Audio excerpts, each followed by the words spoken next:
Senyora Escribano. Sí, volíem fer un prec, atès que alguna gestió ja han fet en aquest tema, però voldríem emfatitzar en referència a una entitat que es dedica a la radioafició aquí a Mollet.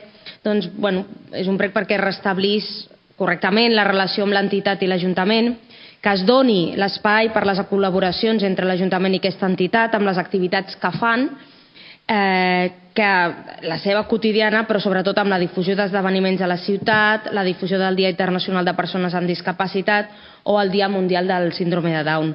També preguem que es doni resposta a una instància presentada al març de 2017, que no ha tingut encara resposta.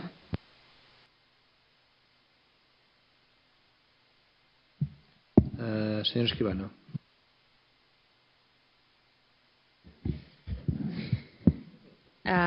Sí. Bé, tenim un coneixement que l'escola Can Vila pateix una situació de wifi deficient. És a dir, de vegades funciona, de vegades no, i no és refiable. Això se salva gràcies a l'esforç dels professionals docents i altres professionals que hi treballen, ja que adapten el seu treball a aquest inconvenient, emportant-se la feina a casa per poder-la descarregar allà o enviar-la.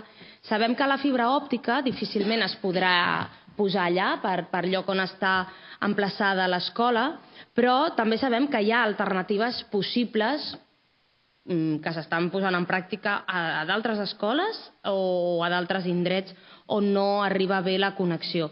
Per tant, la pregunta és si està l'equip de govern al cas d'aquesta problemàtica.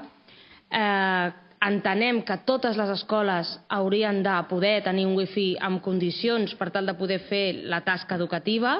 Evidentment, hi ha moltíssimes altres eines, no es pensin que només plantegem això, però en tot cas, si sap o ha pensat com solucionar-ho, ja sigui l'Ajuntament qui sigui la competent o ja sigui el Departament d'Educació el que hagi de resoldre-ho, que sigui l'Ajuntament que prengui les mesures. El senyor Broto, respecte a la situació wifi de l'escola de Can Vila. Sí, evidentment és un tema del que ja estem al cas. Ho hem parlat moltes vegades amb el director, tant jo mateix com els serveis tècnics. La realitat és que hem provat diverses solucions, com per exemple wifi mòbil, però no acaben d'ajustar-se a una solució òptima i per tant estem treballant en una solució amb les diferents companyies. Pel que fa al departament, com en moltes altres coses, missing.